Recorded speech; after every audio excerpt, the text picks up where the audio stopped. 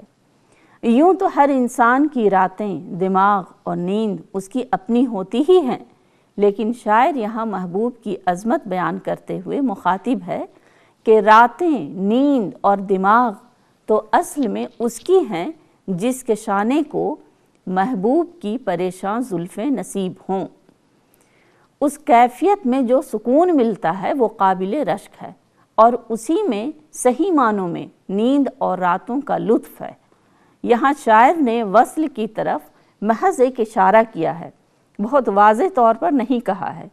عمدہ شاعری کی امتیاز ہوتا ہے کہ کوئی بات اشاروں کنایوں میں کہہ دی جاتی ہے، قاری اسے محسوس کر لیتے ہیں۔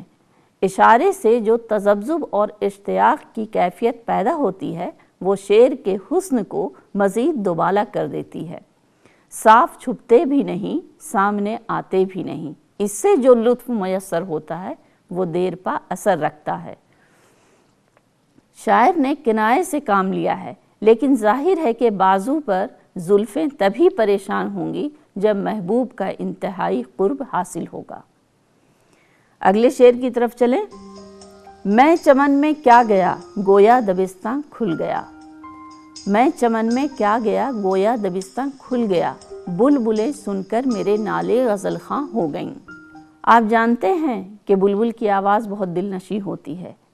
شاعر کہتا ہے کہ جب میں چمن میں گیا اور وہاں محبوب کی یاد میں آہ و فغاں کرنے لگا تو چمن میں موجود بلبلیں میرے نالے سن کر میری آہوزاری میں وہ بھی شامل ہو گئیں، گویا میرے غم میں شریک ہو گئیں۔ اس سے محسوس ہونے لگا کہ چمن میں ایک دبستان سا کھل گیا ہے اور بلبلیں میرا سبق یاد کر رہی ہیں۔ یہ تو شعر کی تشریح ہو گئی، مگر میں آپ کی توجہ شعر کی فنی خصوصیت کی طرف بھی مبذول کرنا چاہوں گی۔ یہ تعلی کا شعر ہے۔ تعلی کا شعر اسے کہتے ہیں جس میں شاعر اپنی تعریف خود کرتا ہے۔ غالب نے یہاں پر اسی طرح کی منظر کشی کی ہے کہ گرچہ بلبل کی آواز بہت دل نشیں اور مدھر ہوتی ہے، لیکن جب میں چمن میں گیا اور ان سب نے میرے نالے سنے تو وہ میری ہمنوا بن گئیں۔ ہم موحد ہیں ہمارا کیش ہے ترک رسوم، ہم موحد ہیں ہمارا کیش ہے ترک رسوم، ملتیں جب مٹ گئیں اجزائے ایماں ہو گئیں۔ اس شعر میں غالب نے بہت ہی خیال آفریں بات کہی ہے۔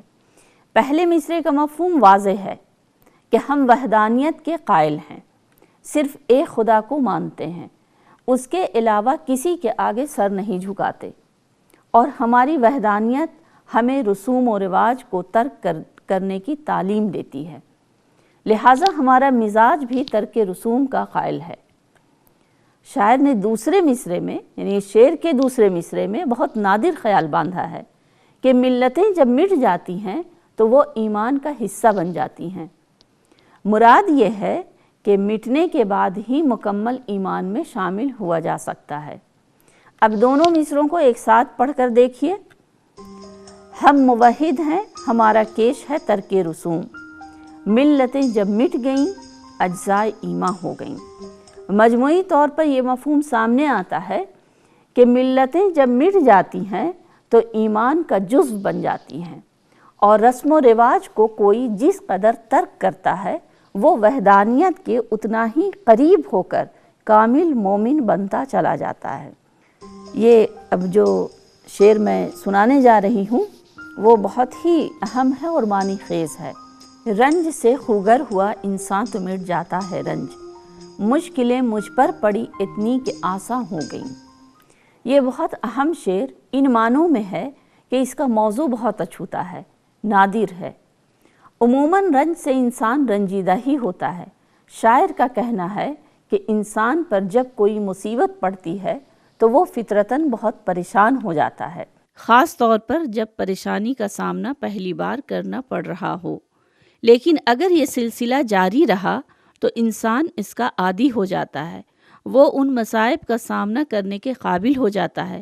یہ بات فطری ہے کہ جب کوئی اچھی یا بری شے کثرت سے ملنے لگتی ہے تو اس کی شدت میں کمی آ جاتی ہے اور انسان ذہنی طور پر اس کا عادی ہو کر اسے قبول کرنے لگتا ہے۔ اس شعر میں شاعر نے انسانی فطرت کی زبردست عکاسی کی ہے۔ یہ شعر تہداری جیسی خصوصیت سے بھی مملو ہے۔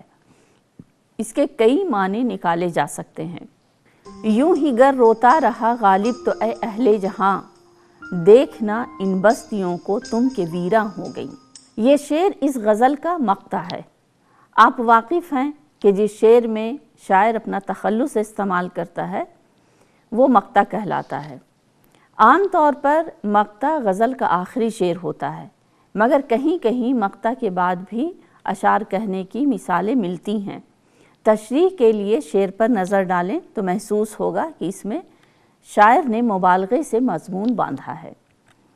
وہ کہتا ہے کہ اگر شاعر یوں ہی روتا رہا تو اے دنیا والوں تم دیکھنا ایک نہ ایک دن دلی اور اس کے اطراف کی بستیاں اس کے آنسوؤں میں ڈوب کر تباہ و برباد ہو جائیں گی اور سارا علاقہ ویران ہو جائے گا۔ غزل کے اشعار میں بسا اوقات عاشق ناز و ادا دکھاتا ہے اور اپنے معشوق سے ہمدردیاں حاصل کرنے کے لیے اپنی تباہی و بربادی کی باتیں کرتا ہے۔ کبھی خود کو ختم کرنے کی دھمکی دیتا ہے، کبھی گمنام راہوں پر نکل کر غائب ہو جانے کا مژدہ سناتا ہے، تو کبھی اپنی مجبوری و بے کسی کے قصے سناتا ہے۔ غالب نے بھی ایسا ہی ایک وتیرہ اختیار کیا ہے کہ اگر مجھ پر اتنے مصائب و آلام پڑے، یعنی مجھ پر نظر کرم نہیں ہوا، تو میں روتا رہوں گا، اور میرے متواتر رونے کی وجہ سے پورا علاقہ میرے آنسوؤں میں ڈوب کر ویران ہو جائے گا۔ غالب کی اس مشہور غزل کی تشریح سے آپ نے محسوس کیا ہوگا کہ ان کا کلام معنوی تہداریوں سے پر ہے۔ اتفاق سے یہ ایسی غزل ہے جس میں غالب کے تفکرانہ مزاج، ان کے تخیل کی قوت، صنعتوں کا استعمال اور غزل کی تعریف کے عین مطابق اشعار موجود ہیں۔ انہی خصوصیات کے سبب مرزا اسد اللہ خان غالب غزل گوئی کے میدان میں امتیازی مقام کے حامل ہیں۔ عزیز طلباء و طالبات، ابھی آپ نے غالب کی غزل گوئی کے بارے میں سنا اور ان کی ایک غزل کی تشریح بھی کی۔ اگر آپ غالب سے متعلق مزید معلومات حاصل کرنا چاہتے ہیں تو ان کتابوں کا مطالعہ کیجیے۔ دیوان غالب مرزا اسد اللہ خان غالب، یادگار غالب الطاف حسین حالی، غالب شخص اور شاعر مجنو گورکھ پوری، دیوان غالب معاشرہ یوسف سلیم چشتی، غزل اور متغزلین ابواللیث صدیقی، دلی کا دبستان شاعری نور الحسن ہاشمی، اور تاریخ ادب اردو پروفیسر نور الحسن نقوی۔ ناظرین، مزید تفصیلات کے لیے آپ مجھ سے اس پتے پر رابطہ قائم کر سکتے ہیں۔ Instructional media centre, Maulana Azad national Urdu university, گچی باؤلی، حیدرآباد 500032۔ میرا ای میل ایڈریس ہے مسرت92@gmail.com۔ عزیز طلبہ، آج کے اس تعلیمی پروگرام میں اتنا ہی کافی ہے۔ اگلے پروگرام میں ایک نئے موضوع کے ساتھ انشاءاللہ تعالی پھر ملاقات ہوگی۔ خدا حافظ۔